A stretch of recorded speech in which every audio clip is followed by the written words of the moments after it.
Michael Carter sat in the corner of the hospital corridor, and before I tell you what happened, you need to ask yourself a question no one ever dared to put into words. Asterisk, what if the person holding your life in their hands remembers more about your past than you do? That's not a riddle, not a metaphor, just a quiet fact buried under fluorescent lights, whispered through the halls where nurses move like shadows. And tonight, as you watch this, you are not just an observer. You are standing where he stood, hearing what he heard. The moment reality cracked open, the hospital was alive with its usual soundtrack for pumps ticking like clocks, muted footsteps on tile, muffled pages over the intercom. But inside that rhythm, something broke. A patient, a decorated veteran whose name was written on brass plaques and forgotten memorial walls, sat up in bed and called a nurse closer. His voice was thin, frayed with the edges of dying breath, but it carried a weight that made the air itself hesitate. He leaned in, his lips brushing the nurse's ear, and whispered a question that should have been impossible. No one else heard it, not even the monitors that beeped faithfully beside him, just her. And the instant she pulled back, he was gone, his body collapsed, flatlined screaming, but his words lived in her expression. The others mocked her afterward. Doctors with clipped voices and smirks, interns hiding laughter, even another nurse muttering under her breath about attention seekers. But you're right, now you can see what the rest refused to. She wasn't shaken because of death. She was trembling because what he asked her was something no patient could have known. Something no stranger should have carried into this sterile ward. It happened during the night shift change. The nurse, her name was Claire, walked down the hall with trembling hands that wouldn't steady, not even under the glow of the vending machine light. And that's when the general came in. Not just any man in uniform, but the kind whose face appears in photographs you pass too quickly in history books. He didn't ask for medical updates, didn't salute, didn't even acknowledge the doctors crowding the station. He went straight to Claire, took her hand gently, and kissed it like he'd been waiting for her, like the words whispered by the dying man had summoned him here. No one laughed after that. The mocking stopped in a single breath. Because every person in that corridor felt the air shift, saw the color drain from the general's face, and knew without speaking that Claire had just been tied to something forbidden, something bigger than her life, bigger than this hospital, maybe bigger than the country itself. But the real fracture came when Claire finally opened her palm. Something was written, their ink smudged, as if pressed in haste, not by her, not by the general, not even by the dying veteran. And if I tell you what it said, you might understand why the cameras cut out right then, why the file you're watching now was locked away. The word was a name, and it was yours. Do you want me to continue this into the full first chapter with the same cinematic, dread-filled style around 10,000 characters so the mystery can begin to unfold piece by piece? The word in her palm, the name that shouldn't have been there, the name that was yours, hung between Claire's fingers like a bruise only she could see. But here's the part that will crawl under your skin. No one else remembered it. Not the doctors, not the interns, not even the general, who pressed his lips to her hand. They swore she never opened her palm.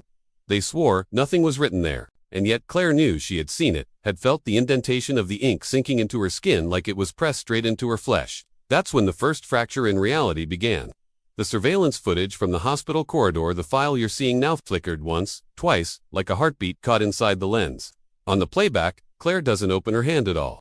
She just stands there, frozen, eyes wide, lips trembling. You keep waiting for her to move, for her to reveal what she saw, but the clip loops back. A glitch, except it isn't, because if you lean closer, you'll notice something buried under the static. A voice, low, breathless, repeating a single phrase over and over. Not the name she saw, something else. Something like, asterisk, do not remember. Now here's where the doubt bleeds in. Claire swore to herself she wasn't crazy. She repeated it, like prayer, like confession. But the next morning, her shift supervisor told her she'd never been assigned to that veteran. Her name wasn't on the duty roster. She wasn't even supposed to be on that floor. And yet she could still smell the antiseptic on her scrubs, could still feel the brush of his breath against her ear. That's the trap, isn't it, when your memory is so vivid, so physical, but the world erases every trace of it. Is it madness, or is it control? The second fracture came 3 days later, when she was called into the administrative office. A man waited for her there, but not the general.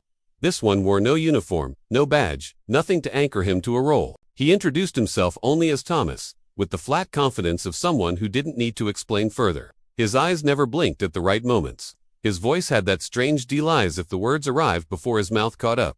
He told Claire he believed her. He told her he'd seen the footage too, the raw version before the hospital's system corrected the loop. But here's what he didn't tell her. He carried his own file, a thick one. When he placed it on the desk and opened it, Claire saw her own handwriting on the first page. Notes she didn't remember writing. Whole paragraphs in her voice, describing nights she didn't live, patients she never met, dates that contradicted her own sense of time. He said these were backups. He said reality doesn't always keep itself consistent. And some people are recorders, tasked unwillingly with remembering the parts that vanish. She was one of them. You might want to believe him. Claire wanted to begin, but then she noticed the margins of those pages, the way the ink had bled like tears, the way words shifted when she blinked too long. She asked him where the notes came from. He didn't answer. He just smiled, thin and strange, and asked her if she ever had the feeling of waking up inside a moment she didn't choose. Repeating conversations she swore already happened. And here's where your paranoia should start to itch. Because when she said yes, he leaned forward and whispered, asterisk. That's when they're closest. The third fracture came the night her phone rang at 3:17 a.m. The call log later showed nothing. No incoming number, no record it had happened. But she knew she answered, because the voice on the other end was her own. Not similar, not distorted. Hers, and it was crying. She couldn't make out the words at first, choking, stammering, but then one phrase cut through. Asterisk, Dan T. let them in through the door. And then silence. Her own silence, folding back into her ear. The next morning, Thomas was waiting outside her apartment. He acted like he hadn't called, but when she confronted him, his eyes flicked toward the red door at the end of the hall. The one that always stayed locked. The one no neighbor ever seemed to own. They use entry points, he said softly, almost apologetic. Sometimes it's doors. Sometimes it's people. And then he left, as if the words themselves had drained him. But here's the part you want to stop thinking about. Claire checked her voicemail afterward. Desperate for proof she wasn't unraveling. There was nothing. Except at the very end of the recordings, where the silence should have been, there was a faint hum. When she slowed it down, played it backward, stretched the frequency, the hum wasn't silence at all. It was her voice, whispering again. Not, don't let them in. This time, it was, asterisk, don't trust him. So tell me, who do you believe? The general, who kissed her hand like it was scripture. The veteran, who whispered an impossible question before vanishing. The footage, which rewrites itself every time you look too close. Or Thomas, the man who brings proof wrapped in contradiction. The man who insists she isn't mad while quietly leading her into a paranoia that feels like possession. Claire tried to resist. She tried to bury herself in routine, in patient charts, in the comfort of her badge and her scrubs. But it followed her, every shift. Monitors glitching with no cause. Names called over the intercom that no one else heard. Patients recognizing her before she entered their rooms. One child, no older than 4, spoke her name with uncanny precision the moment she walked in. And then, just like the veteran, he leaned in and whispered something in her ear. Only this time, she knew she couldn't tell anyone, because what he whispered wasn't about her, it was about you. And when she looked back at the chart afterward, his name was blacked out, as though he had never existed. Do you feel it now, the weight pressing in? The dread that maybe you've stumbled into something not meant for your eyes? The truth behind what no one tells you, the memory you were never meant to keep, because somewhere in this story, the line broke, and now it's your turn to wonder, was it ever real? Or are you just another recorder, waking up mid-loop, already repeating a moment you swore happened before? Claire is still out there. So is Thomas. But the real question, the one no one asks, isn't about them. It's about the door. The one at the end of your hall. The one you've never seen open. And tonight, you might want to check if it's still locked.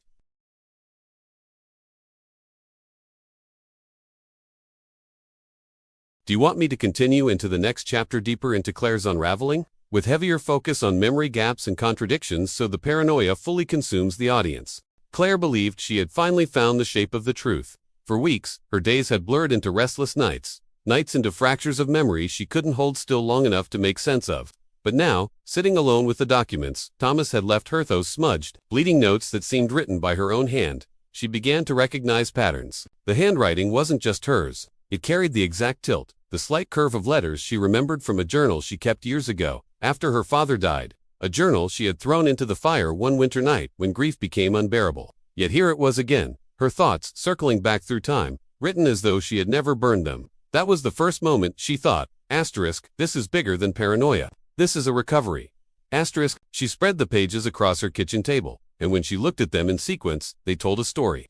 Every patient who had whispered to her, whether the veteran in the ward, the child with eyes too sharp for his age, or the anonymous voices on her phone, each one carried the same hidden thread. They weren't warning her, they were reminding her. Memories she had lived and forgotten, events that seemed absurdly specific yet impossible to place, were all bound by a single recurring phrase. Do not remember. If you stared at the ink long enough, the words themselves almost blurred into that shape. It was as if every sentence she had ever lost had been returned to her with that instruction burned inside, and she thought she understood.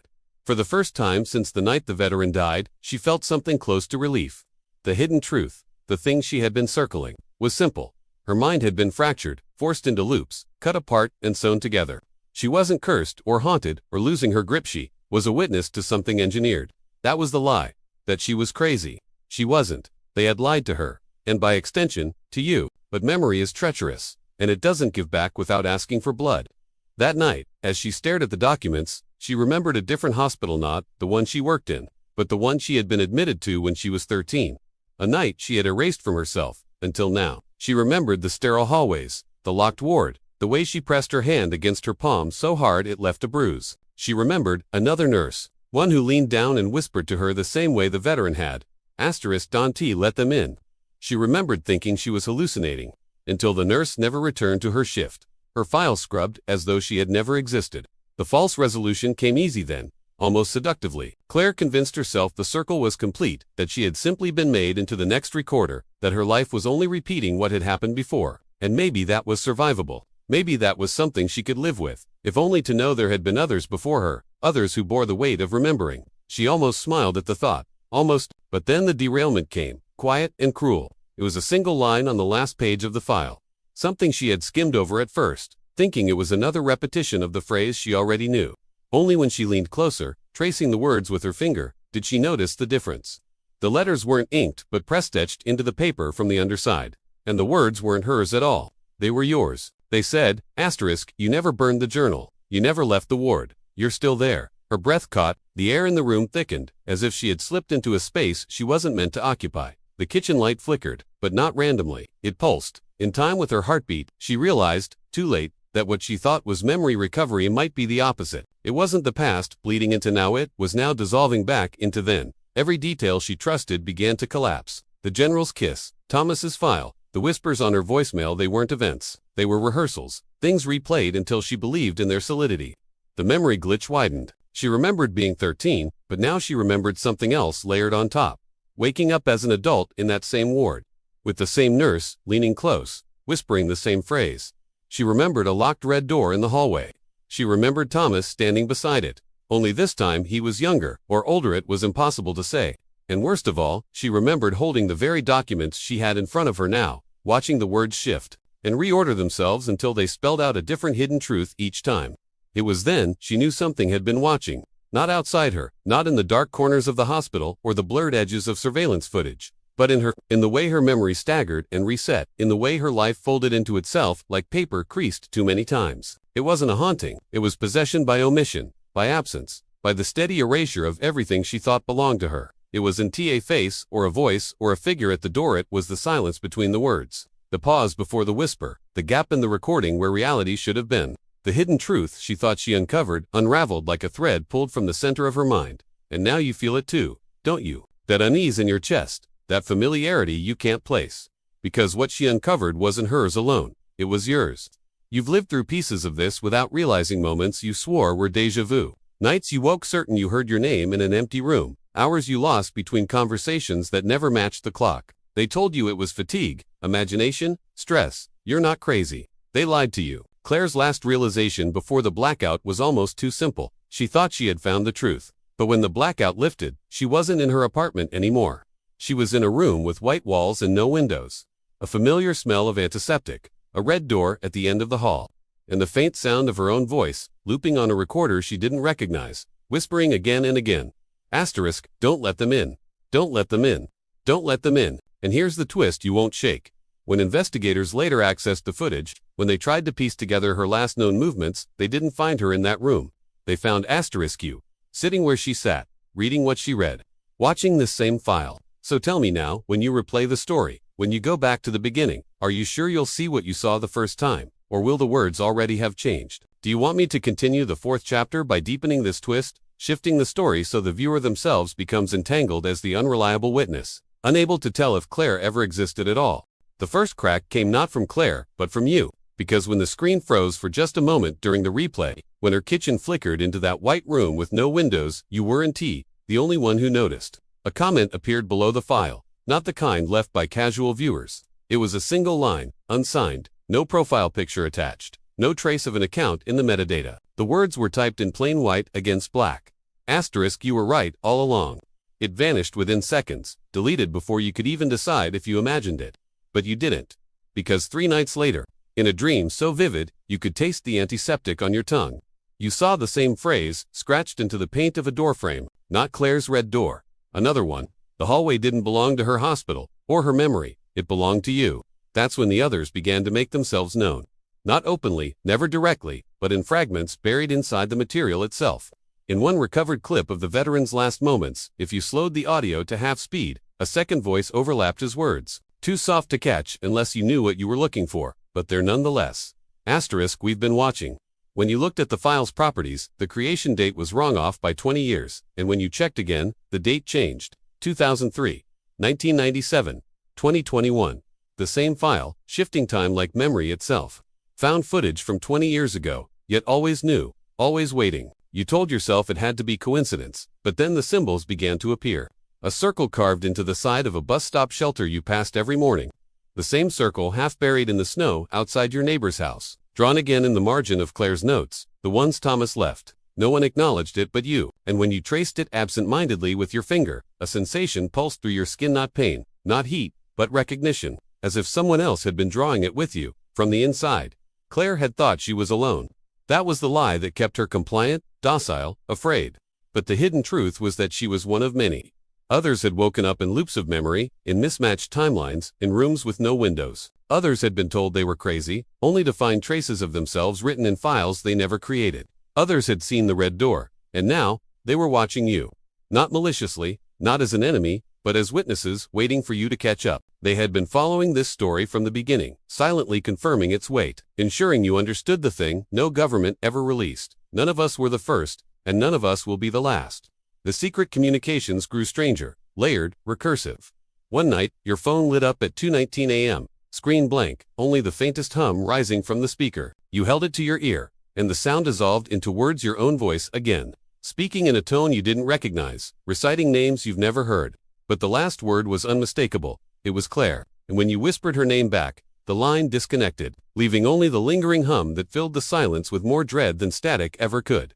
Then came the dream sharing. Not just your dreams. Strangers you never met wrote online of the same images. The white room, the pulsing light, the voice at the edge of the recording whispering instructions. Some said they saw you there. One said you were seated at the desk with Thomas. Another swore they saw you standing at the red door, hand on the handle, lips moving as though you were speaking to someone just beyond the frame. And when you woke, the taste of copper coated your mouth, and a circle was drawn in dust on the window above your bed. And then the observer came forward. The third perspective. No disguise this time, no scrambled audio, no flickering video loop. Just words written in plain language across the documents you thought you knew. A line that hadn't been there before, slashed diagonally across the page in handwriting that wasn't T Claire S and wasn't T yours. It read, asterisk, I am not part of this. I am only watching. The signature was a single initial. No explanation, no origin, but you believed it, because the observer's words had the ring of truth in them, raw and unadorned, like the sting of antiseptic itself. They said nothing comforting, nothing hopeful. They only said what others had not dared to. Asterisk, they don't erase you. They reuse you. That was when identity began to splinter.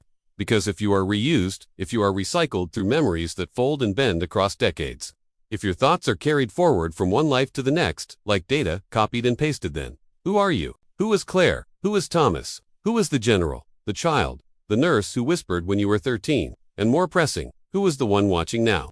The one whose silence has been present since the first whisper, the one whose absence feels heavier than presence itself. The dread doesn't come from what is said, but from what is left unsaid. The space between the loops, the static between the recordings, the circle traced in the dust by a hand that is yours and not yours. You are not just hearing this story, you are living inside it. The mystery uncovered isn't about Claire, or Thomas, or even the red door. It's about the realization that you were never a viewer, you were never outside of it. And so the communications continue, secret and undeniable. Glitches in the footage align with glitches in your own memory. Symbols appear where you swear there were none before. The same words you dream are posted by strangers who should not know them. The observer insists you are not crazy, they lied to you. And if you play the file again, from the very beginning, you will notice things you did not notice before. Things placed for you, waiting in plain sight. The ending is not an ending, it is a signal. A door half open, a hum caught between frequencies, a shadow cast where there should be no light. The story has shifted, and so have you. The others know you are here now, and though the observer may be the only one telling the truth, even their truth is only partial. The red door is not behind you, It is not ahead of you. It has been open the entire time, and if you still think you're only watching, you haven't been paying attention. Do you want me to push this escalation into the 5th chapter, where the viewer themselves becomes explicitly addressed by the others, receiving direct instructions that blur the line between audience and participant? Claire thought the mystery was about fragments about missing files, whispers at the bedside, doors locked in hallways she couldn't map. But as the weight of everything folded in on itself, as she sat in that white room with no windows and heard her own voice looping endlessly on the recorder, she realized the deeper question wasn't what happened, but why. Why her life had been twisted into these spirals, why her memories had been stolen and given back, why names appeared in her hand and voices bled through static like prayers said in reverse. The answer didn't come as clarity, it came as pain. A memory she had buried for years pushed itself through her skin, raw and sharp, until she could no longer look away. She remembered being a child not in a hospital, not in a ward, but at home. A night when her father sat at the kitchen table long after midnight, hands pressed into his face as if he were holding his skull together. She had come down the stairs, barefoot, and when he looked at her, his eyes weren't his own. He had whispered, not to her, but through her. One day, they'll use you the way they used me. She hadn't understood then. She tried not to understand now, but the truth gnawed at her anyway. Maybe it had never been about sickness, or madness, or paranoia. Maybe she had been chosen, or worse, inherited something she could never refuse. Her father's silence, his collapse, his disappearance from her memory, rewritten until he existed only as a figure she could almost imagine, like a dream eroded by the morning. The pain of that recognition almost broke her. She pressed her forehead into her hands, shaking, because she wanted it to end. To accept the simple answer Thomas had once offered, that she was a recorder, a witness, nothing more. But deep down, she knew that was a comfort, not a truth. She wasn't just remembering for others. She was living inside something older, something that needed her fear and her doubt the way lungs need air. And that's when the confession slipped out, not for Thomas, not for the general, not for anyone who had ever whispered into her ear. It was for herself, and for you. She admitted that there were nights she wanted to give in, to let the gaps in her memory devour her, to become nothing but silence. She admitted she was tired of holding together a self that never stayed whole. She admitted that sometimes she longed to walk through the red door, not to escape, but to surrender. But the choice wasn't that simple, because the red door wasn't a door at all. It was a decision: believe the story as a prison, or believe it as a map. If she chose the first, she would collapse into it, erased like the nurse before her, like her father before that. If she chose the second, she might live, but she would never be able to tell herself it was madness again. She would know the thing inside the silence was real, and once you believe in something like that, you can never unbelieve it. That is the edge where humanity lives, isn't it? Between the comfort of ignorance and the unbearable truth that we are being watched, reused, remembered by something we cannot name. The mystery was never about why Patience whispered, or why Thomas carried her files, or why her own voice called her in the night. The mystery was about what it means to be human when your own life does not belong entirely to you, about whether your memories are yours or whether they are pieces of something larger, passed from one witness to another like contraband notes in a place where language itself is forbidden. Claire stood in that white room, and for the first time, she stopped trying to escape it. She touched the wall, felt its cold smoothness, and said aloud the words she had been running from. I am not crazy. They lied to me. And in that moment, the looping recorder fell silent. The room shifted, not vanishing, not dissolving, but bending. Like a dream, when you suddenly realize you're dreaming. She could see now that the room wasn't sealed. It was watching her, waiting for her to decide whether she would step forward or collapse into the safety of forgetting. She wept then, not out of fear, but out of the crushing weight of being human, of knowing her choice would cost her either her sanity or herself. And somewhere inside that collapse of tears and silence, she felt the others, all of them, pressing against the walls of her mind. They weren't separate anymore. They weren't strangers. They were fragments of the same story, broken across decades and stitched back together in moments like this. For the first time, she wasn't alone. But the comfort of that realization only deepened the terror, because if she wasn't alone, if others had been here all along, then something had been keeping them in place, holding them like flies in amber, watching, waiting, deciding when to let them speak, when to let them remember, when to let them believe they were close to freedom. It wasn't cruelty, it was worse. It was purpose. And here is where the awakening comes, not as triumph, not as clarity, but as dread. Because Claire finally understood that the choice wasn't hers alone. The choice was yours. Every time you replayed the footage. Every time you leaned closer to catch the whisper. Every time you asked yourself if the red door was real. You were participating. You were remembering with her. And now, you are faced with the same decision. Believe it, and carry the weight forever, or dismiss it as madness and risk being erased by the silence. The story doesn't end here, because endings are just another way of forgetting. This is a beginning, hidden inside every glitch, every dream, every symbol scratched into glass. And if you've been watching closely, you already know the truth isn't something you can step away from. The truth isn't about ghosts or conspiracies or hospitals. The truth is about you. The truth is that you've been here before. The truth is that you always return. And when the hum returns in your ear tonight, when you wake and see the circle drawn faintly on your window, you will understand why Claire cried. Not because she was broken, but because she realized she could never go back to being blind. The mystery is not solved. The mystery has only just begun. And when you close your eyes, you'll hear her voice, your own voice, whispering from the silence. Asterisk, you were never watching. You were always inside. Thank you for watching. Don't forget to like, share, and subscribe for stories you were never meant to hear. Until next time, remember, some truths don't want to be found.